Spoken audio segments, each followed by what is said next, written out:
Alright, today kind of wanted to take a drive and talk a little bit about the Mark 6 Jetta or GLI platform, because I feel like it's a pretty overlooked and kind of an underrated platform. Most people who are looking for the Volkswagen 2-liter turbo DSG combo kind of tend to go more for the Mark 7 GTI, when the Mark 6, the GLIs, they got the 2-liter turbo, the Gen 3 motor as well, just like the Mark 7. The only difference, however, on these is there's no valve lift on the exhaust cam, so you make a little bit less torque. And then the turbo setup on these is a little bit different from the typical MQB cars, but there's still a lot to be had with the Mark 6 GLIs.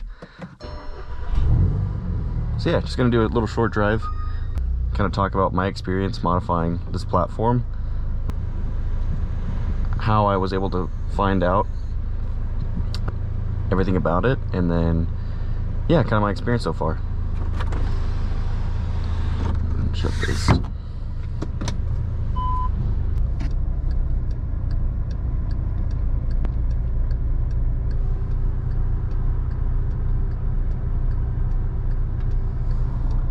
So when I first bought this car, it was in college. I had just gotten my first internship.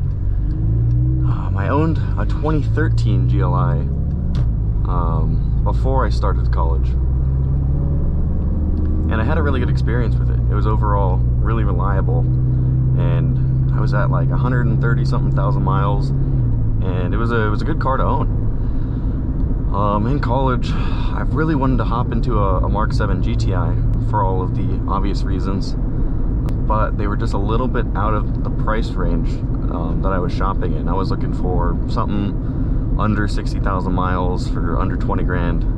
This was a couple years ago. I think you can easily get them for that now, but this was still during like the chip shortage, so all the used cars were a little bit more expensive. And I was able to find this one for 19,000 with 49,000 miles, and single owner too, which was a big plus.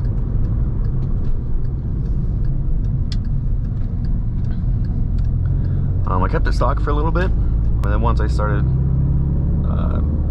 got out of college, I was looking into starting to do modifications, and I was kind of upset. A lot of owners with this car will run into finding little aftermarket support when it comes to performance mods, for the engine at least. I think for big turbo setups, there's only like one option that is readily available. I think it's the CTS turbo that is offered.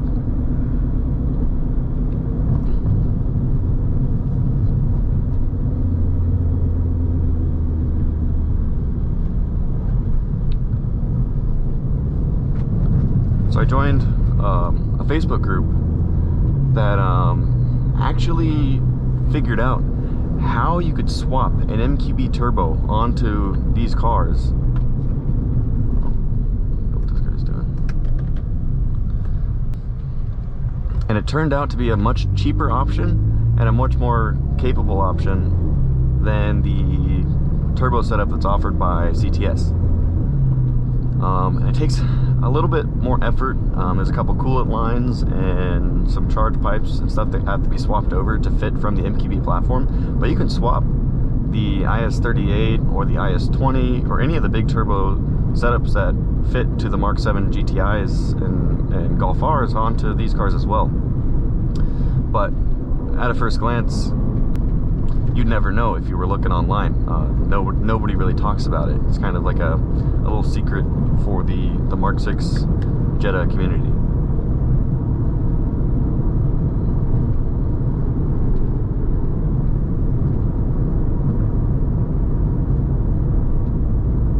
For me, the MQB swapping wasn't really something I wanted to do. There was like an oil line that you have to replace, a couple coolant lines and all that, and I just wasn't really interested in it overall. I kind of wanted something a little bit more simple to do, and through that group as well, I was able to find the company X-Man Turbos that's based in the UK, and they actually make, for some reason, a hybrid turbo out of the stock unit that comes in these Mark 6s. If I'm being honest, it was more expensive to do this than it would have been to MKB swap, but for me, I just wanted to keep the build pretty simple and kind of OEM plus, and it was the perfect option in my opinion.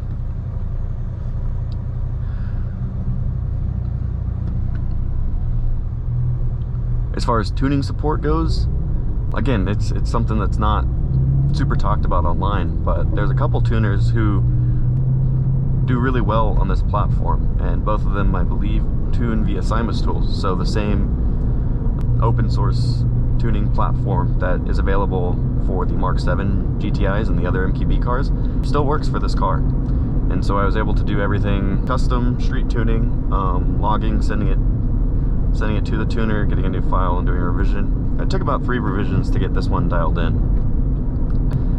Right now the only limitation is fueling, so I'm kind of exploring what options are available and would best fit my goals. I'd like to probably go manifold port injection with an upgraded low pressure fuel pump, and so I can run full E85, as opposed to upgrading the high pressure fuel pump, the direct injectors, and the low pressure fuel pump, which would be a little bit more expensive, and you still won't be able to flow as much fuel as you would with a MPI setup.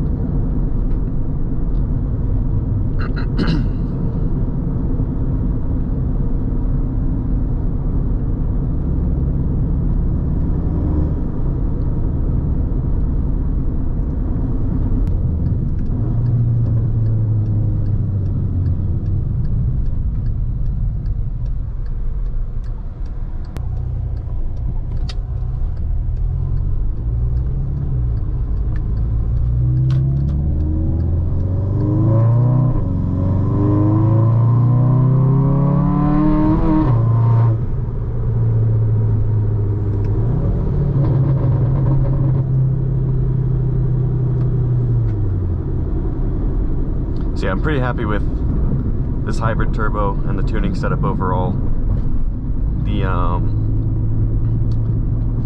The process was actually really easy. It just seemed like at first, you know, there weren't really any options for me, and it was pretty disappointing. And I know that kind of mindset turns a lot of people away from these platforms, but they can be found for a really good deal if you know what you're looking for. And you know, they're just as capable power-wise. You could do all the mods that you can to one of the Mark 7s or the other MKB cars.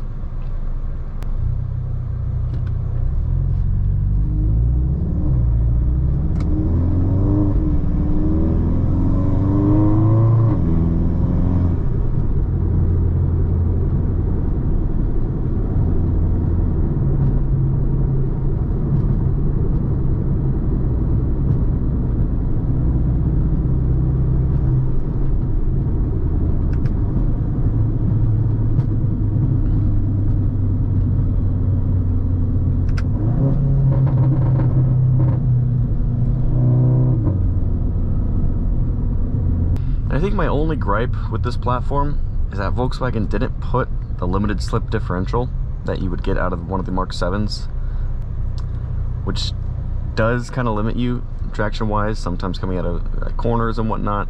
You can, if you have the means and the want to, you can do the wave track differential in these. It's a little bit pricey, but it is possible if you did want to go that route. There are also those who really take it to another extreme, and they're able to do a complete all-wheel drive swap on these cars from, I think, the TTs or the Mark 6Rs.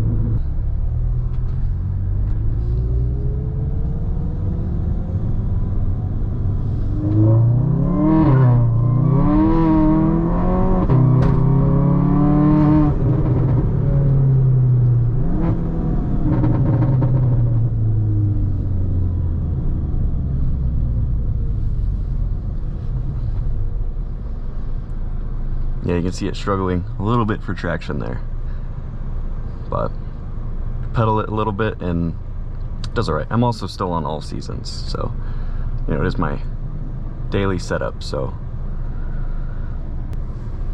as far as ownership goes, these cars will have the typical Mark 7 issues. I haven't run into any really myself, but I do know that the Gen 3s are prone to the water pumps leaking. I think that's kind of like the main concern for these. They don't really have the carbon buildup issues that you would on the Gen 1 engines. And they don't have the timing chain issues as well that you would out of the Gen 1, Gen 2 cars. It's just kind of that water pump that you got to look out for. But overall, I've had it since 49,000 miles. I'm at 80 now, and it hasn't given me a single hiccup. I've been tuned since March of this year with the hybrid turbo setup, and it's given me no issues. I drive about 50 miles a day to work and back, but no hiccup. It still gives me, if I'm really babying it, I can hit up to about 37 miles to the gallon if I'm cruising on the freeway. Most times combined, I sit around 30, I think. Let's see. Well, not today, but so very fuel efficient. Overall, a good option. It can be had for so much less than the Mark 7 GTI. And I just feel like it's such an overlooked platform. I will add, the Mark 7 platform, or the MKB platform, is a far superior chassis. Having driven both, those cars overall feel much tighter and a lot more refined than these older PQ35 chassis did.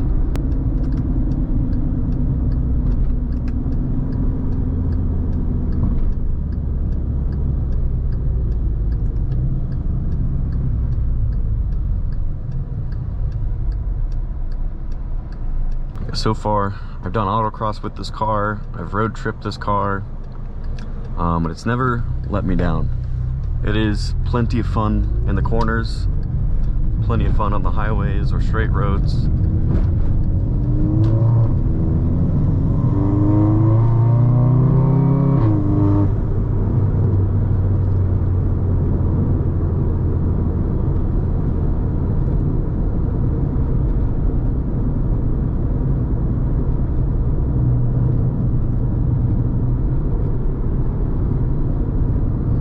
If I did have to change one thing, I would make it a little quieter.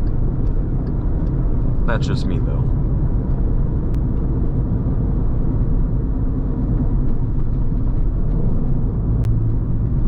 If I had to guess, based on what others are making on maxed out stock fueling on these cars, I'd say power-wise, it's currently sitting anywhere around 300 to 340 wheel, in the ballpark there. It is tuned on 91, so I am kind of limited there. And I didn't want my tuning to be super aggressive. I like it to be really conservative, to not run into any reliability issues or any problems down the line. Once I get the whole fueling system set up, then I can run E85 or flex fuel. I think it'll probably sit around 380 to 400 wheel, which is, I mean, it's already a lot as it is, but that'll be more than enough. And I think these all seasons are definitely not going to cut it at that stage.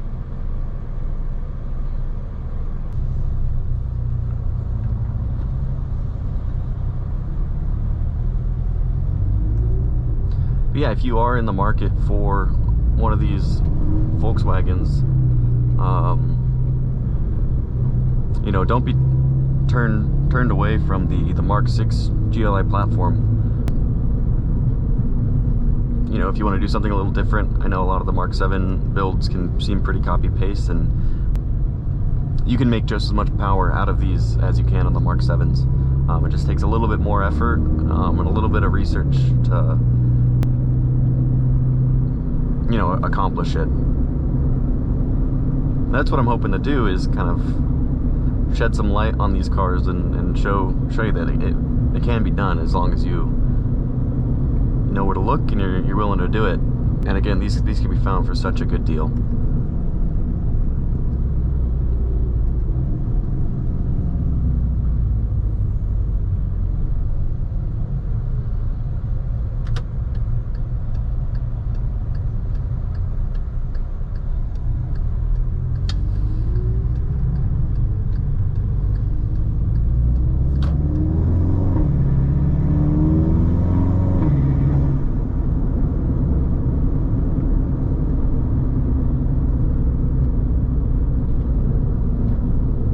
But yeah, if there's any questions, feel free to leave a comment. I'd be more than happy to point you in the right direction or